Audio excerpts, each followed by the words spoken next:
നമസ്കാരം എല്ലാ പ്രിയപ്പെട്ട കൂട്ടുകാർക്കും സ്റ്റുഡൻസ് ഓൺ ഫിലേക്ക് സ്വാഗതം. അവധി സംബന്ധിച്ചുള്ള ഏറ്റവും പ്രധാനപ്പെട്ട വാർത്തകൾ ഈ നിമിഷം പുറത്തു വരുന്നു. ഒരു പ്രത്യേക അറിയിപ്പ് ഇപ്പോൾ അവധി സംബന്ധിച്ച് പുറത്തിറക്കിയിരിക്കുന്നു.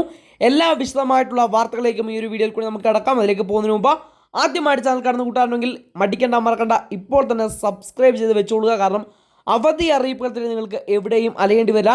എല്ലാ അവധി അറിയിപ്പുകളും നമ്മുടെ ചാനൽ ആദ്യം തന്നെ നിങ്ങളുടെ മുമ്പിലേക്ക് ഷെയർ ചെയ്ത് നൽകുന്നതാണ്. അപ്പോൾ അവധി അറിയിപ്പൊക്കെ അറിയാൻ ആഗ്രഹിക്കുന്ന കൂട്ടുകാരാണെങ്കിൽ ഇപ്പോൾ തന്നെ സബ്സ്ക്രൈബ് ചെയ്ത് നമ്മുടെ ചാനലിലേക്ക് കയറിപ്പോരുക. കാരണം എല്ലാ അവധി അപ്ഡേറ്റുകളും ഇവിടെ നിങ്ങൾക്ക് കൃത്യമായിട്ട് ലഭിക്കുന്നതാണ്. അപ്പോൾ 4 ദിവസം അവധി പ്രഖ്യാപിച്ചിരിക്കുന്ന ഏതൊക്കെ ജില്ലകളാണെന്ന് നമുക്ക് നോക്കാം. ആലപ്പുഴ ജില്ലയിലെ വിദ്യാഭ്യാസങ്ങൾക്ക് 4 ദിവസം അവധി. തൃശ്ശൂർ ജില്ലയിൽ നാളെ അവധി. കോഴിക്കോട് ജില്ലയിൽ നാളെ അവധി. വയനാട്, പാലക്കാട്, ഇടുക്കി ജില്ലകളിൽ അവധി. അതുപോലെ കോട്ടയം ജില്ലയിൽ നാളെ അവധി. അതുപോലെ കണ്ണൂർ ജില്ലയിൽ നാളെ അവധി. അതേസമയം നാളെ മലപ്പുറം ജില്ലയിൽ അവധിയാണ് എന്ന തരത്തിൽ പ്രചരിക്കുന്ന വാർത്ത തെറ്റാണെന്ന് ജില്ലാ കളക്ടർ വാർത്താക്കുറിപ്പിൽ കൂടി അറിയിച്ചു. മലപ്പുറത്ത് അവധിയില്ല.